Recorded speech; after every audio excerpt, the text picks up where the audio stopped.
tradition, it actually also translates as a very important word that most humans want, that comes in a slightly different definition in their mind. What do you think that humans want more than anything? Love. Love. Connection. Connection. Wealth. Wealth.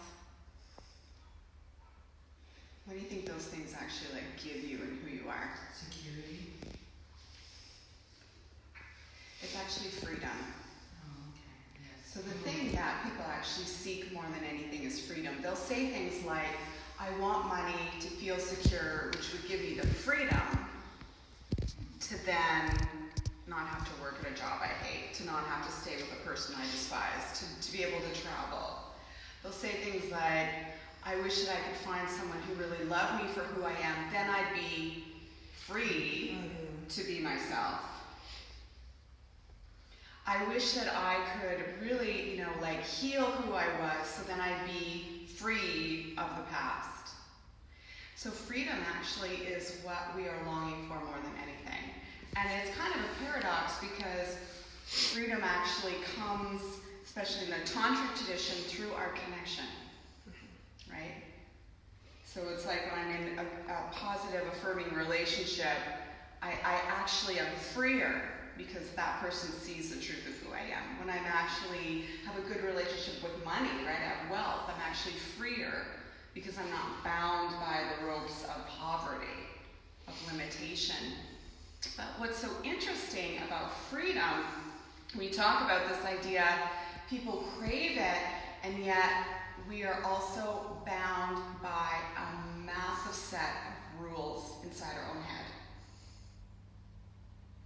Huge rules.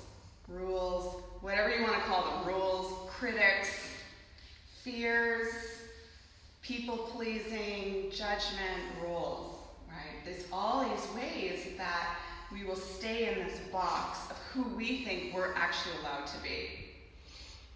And it's really these rules come from our culture, they come from past experiences, they come from our family line, they come from gender to some degree, culture obviously, and then they'll come from even people we hang out with.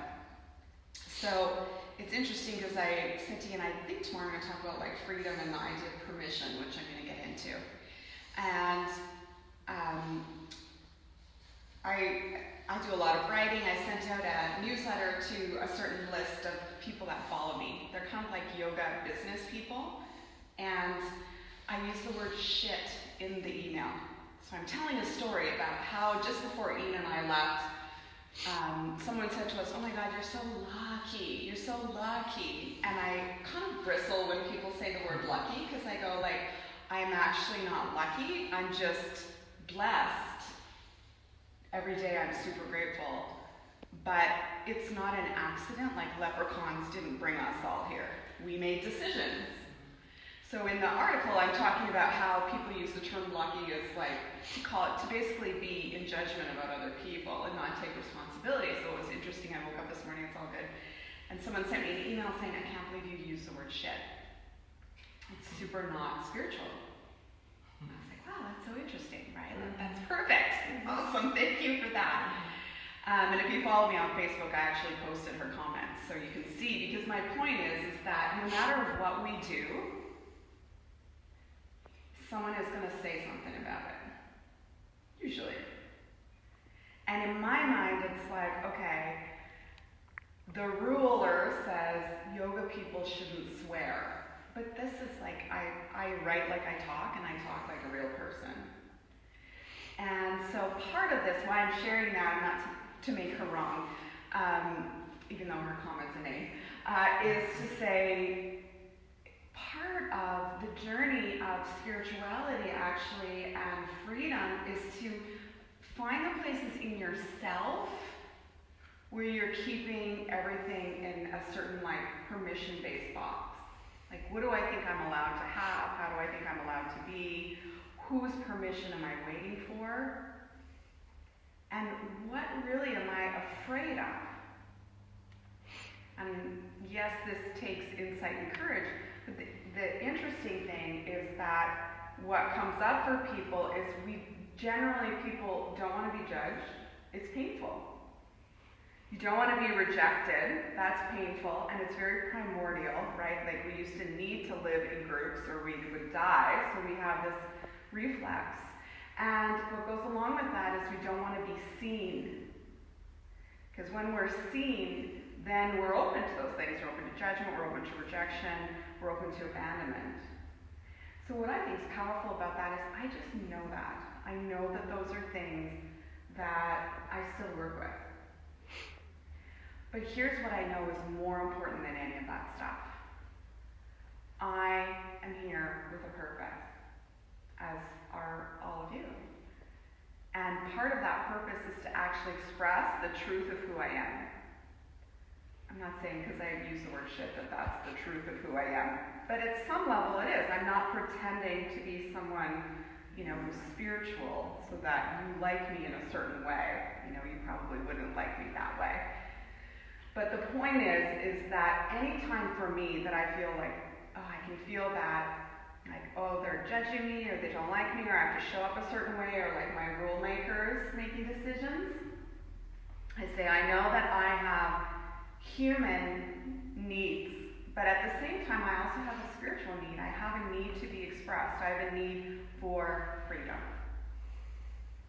I have a need for freedom. And what's interesting about that is actually more compelling, more magnetic. It's more joyful, I think, to be around people that are like, it's who they are. It's not fake. You know where you stand. And so part of this morning is to say, noticing in yourself, where are those places where I'm waiting for permission? Because there's times that comes up for me too, like, I'm like, is this okay? It's okay. Like, I'm waiting for mommy to sign a permission slip and I'm 45.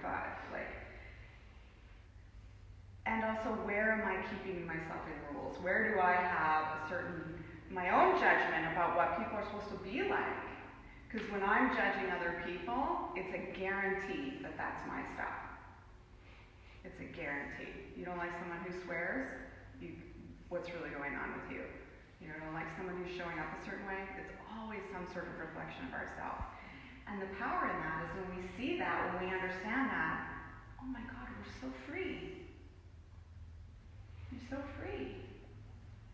You're free, the people in your life can be free. And that's what we're all seeking. We're all seeking. So this morning we're just going to flow through some freedom movements and, bless ourselves, bless the critics inside, bless the critics outside. But to not let that hold us back. Because that's the thing about all of this is that anytime that we're judged, criticized, someone says no in some way, it becomes the perfect excuse to stop. Whatever it is. Whether it's your yoga practice, writing, art, your career, whatever it is, it's the perfect reason to stop. And that's not freedom. That's not freedom. So we say, blessings to you, now fuck off.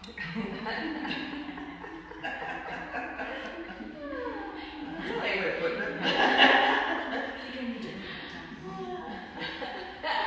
you are also allowed Pretty to have straightforward. your container, And it's always good, I think, to take everything with a little sense of humor. It's like, really, people, come on. So we're going to do that this morning. Cool? All right. Thank you for being here. Thanks, Sharon. Thank you. Yeah, my older sister, she's 10 years older, and we've just recently, because of her cancer, been talking more, and I've said fuck on the phone like almost every conversation, and I just all of a sudden I turn cold because she is cold, like you can feel it through the airwaves and that. But everybody, all my friends, we just say what we say.